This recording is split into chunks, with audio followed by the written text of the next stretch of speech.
Hello friends, ఎలా ఉన్నారందరూ? నేను మీ Anusha. Welcome back to Telugu రుచులు.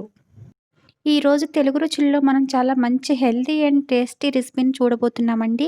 Fruit salad. ఫ్రూట్ సలాడ్ అంటే ఇష్టం లేని వాళ్ళు ఎవరుంటారండి? అందరికీ ఫేవరెట్టే కదా!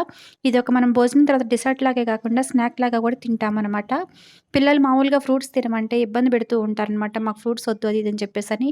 కానీ ఇలా సలాడ్ లాగా చేసి పెడితే వాళ్ళు అసలు చాలా ఇష్టంగా తింటారు. చాలా హెల్త్‌కి కూడా మంచిది. ఇది మనం కూల్‌గాను తినొచ్చు. అప్పటికప్పుడే ప్రిపేర్ చేసుకొని కూడా తినొచ్చు. ఓకే అండి. ఇంక ప్రొసీజర్‌లోకి వెళ్దాము. ముందుగా ఒక గిన్నె తీసుకొని అందులోకి ఒక 5 స్పూన్ల వరకు కస్టర్డ్ పౌడర్ వేసుకోవాలి. ఆ తర్వాత అందులోకి కొంచెం వాటర్ వేసుకొని మనం దాన్ని థిక్ పేస్ట్ లాగా ప్రిపేర్ చేసుకోవాలి. అదేం ఉండలు కట్టదండి. మనం మామూలుగా కలిపేసుకుంటే కరిగిపోతుంది ఊరికనే. మంచిగానే మెల్ట్ అయిపోతుంది. ఇదొకసారి అంతా మంచిగా ప్రిపేర్ చేసుకొని పక్కన పెట్టుకుందాము. ఇప్పుడు నెక్స్ట్ ప్రాసెస్‌లోకి వెళ్దాము. ఇప్పుడు స్టవ్ పైన కళాయి పెట్టుకొని అందుట్లో ఒక హాఫ్ లీటర్ వరకు మిల్క్ వేసుకోవాలి. అందుట్లోకి మనం ఇంకొంచెం వాటర్ కూడా యాడ్ చేసుకోవాలండి. మనం మిల్క్ ఎంతైతే తీసుకున్నామో వాటర్ కూడా సేమ్ క్వాంటిటీ తీసుకోవచ్చు. మీకు ఇంకా ఎక్కువ వాటర్ వేసుకోవాలన్నా వేసుకోవచ్చండి. నో ప్రాబ్లమ్ అనమాట. ఇప్పుడు మొత్తం కలిపి ఒక హాఫ్ లీటర్ వరకు అయింది. అందుట్లోకి ఒక 4, 5 స్పూన్ల వరకు షుగర్ యాడ్ చేసుకోవాలి. మీ షుగర్ బట్టి మీకు ఎట్లా నచ్చుతుందో అలా వేసుకోవచ్చు. మేము నార్మల్‌గానే తింటాం కాబట్టి నాకు 5 స్పూన్లు సరిపోయిందండి షుగరు. ఇదంతా మంచిగా బాయిల్ అయ్యే వరకు ఉంచుకోవాలి. ఒకసారి మంచిగా కలుపుకోవాలి షుగర్ కరిగిపోయిందా లేదా అనేసి. ఇది బాయిల్ అయిపోయిన తర్వాత ఇప్పుడు కస్టర్డ్ పౌడర్ ఉంటుంది కదండీ! అది అందుట్లో వేసుకోవాలనమాట. ఈ లోపల ఇది మరిగిపోయే లోపల మనం ఫ్రూట్స్‌ని కట్ చేసుకుందాము. నేనైతే ఆరెంజ్ తీసుకున్నాను, యాపిల్ తీసుకున్నాను, కివి తీసుకున్నాను. ఇది పోమోగ్రానేట్ తీసుకున్నాను. ఒక జామకాయ కూడా తీసుకున్నాను. బనానాస్ తీసుకున్నాను. మీకు నచ్చినట్లుగా మీరు ఏవైనా ఫ్రూట్స్ యాడ్ చేసుకోవచ్చండి. పాపాయ తీసుకోవచ్చు, పైనాపిల్ తీసుకోవచ్చు, గ్రేప్స్ కూడా తీసుకోవచ్చు. మనకి ఇంట్లో ఏవైతే అవైలబుల్‌గా ఉంటాయో వాటిలతోటి ప్రిపేర్ చేసుకోవచ్చనమాట. ఇప్పుడు పాలు మంచిగా మరిగిపోయాయి. ఇప్పుడు మరిగిపోయిన వాటిల్లో మనం ముందుగా కలిపి పెట్టుకున్న కస్టర్డ్ పౌడర్ వాటర్ ఉంటుంది కదండీ! అది యాడ్ చేసుకొని మనం మంచిగా దాన్ని కలిసిపోయేలాగా కలుపుకోవాలి. చూసారా వెంటనే థిక్ పేస్ట్ లాగా అయిపోయింది. వెంటనే థిక్‌గా అయిపోతుందండి. కస్టర్డ్ పౌడర్ వేయటంతోనే మనకది కలిసిపోతుందనమాట. అది వేసిన తర్వాత జస్ట్ ఒక 1 మినిట్ పాటు ఉంచుకుంటే సరిపోతుందండి. ఎక్కువ సేపు అవసరం లేదు. తొందరగానే అదంతా ఉడికిపోతుంది. ఇప్పుడది చల్లారాలనమాట. చల్లారే వరకు మనం వెయిట్ చేయాలి. ఈ లోపల ఫ్రూట్స్ మొత్తం కట్ చేసి పెట్టుకొని, శుభ్రంగా వాష్ చేసుకొని కట్ చేసి పెట్టుకుందాము. రెడీ అయిపోయిందండి పేస్ట్ అయితే.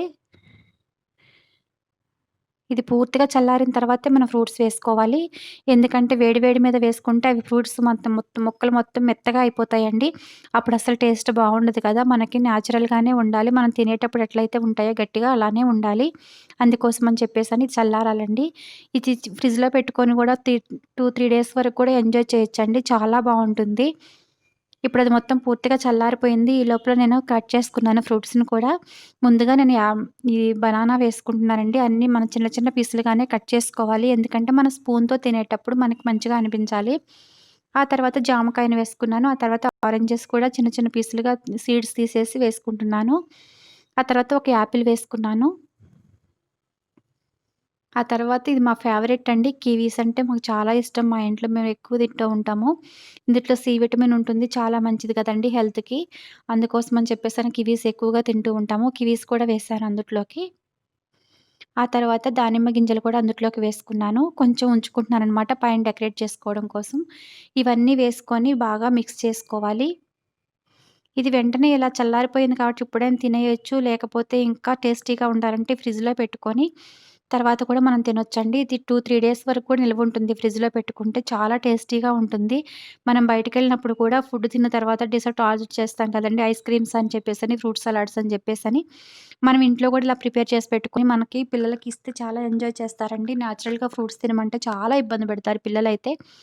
ఇలా పెడితే ఎవరికైనా కాదనరు కదండీ! ఇందుట్లో మనకసలు అన్‌హెల్తీ అనేది ఏం లేదండి. అన్నీ హెల్తీ ఐటెమ్సే ఉన్నాయి.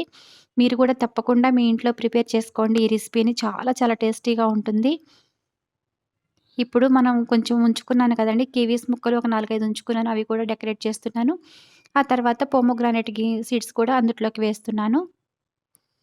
చూసారా ఎంత డెలీషియస్‌గా ఉందో చూస్తుంటేనే నోరూరిపోతుంది కదండీ! సూపర్ రెసిపీ రెడీ అయిపోయింది. మీరు కూడా తప్పకుండా ఎంజాయ్ చేయండి. మరిన్ని హెల్తీ అండ్ టేస్టీ రెసిపీస్ కోసం తెలుగు రుచులు ఛానెల్‌ని విజిట్ చేయండి. మీ ఫ్రెండ్స్‌కి, రిలేటివ్స్‌కి షేర్ చేయండి.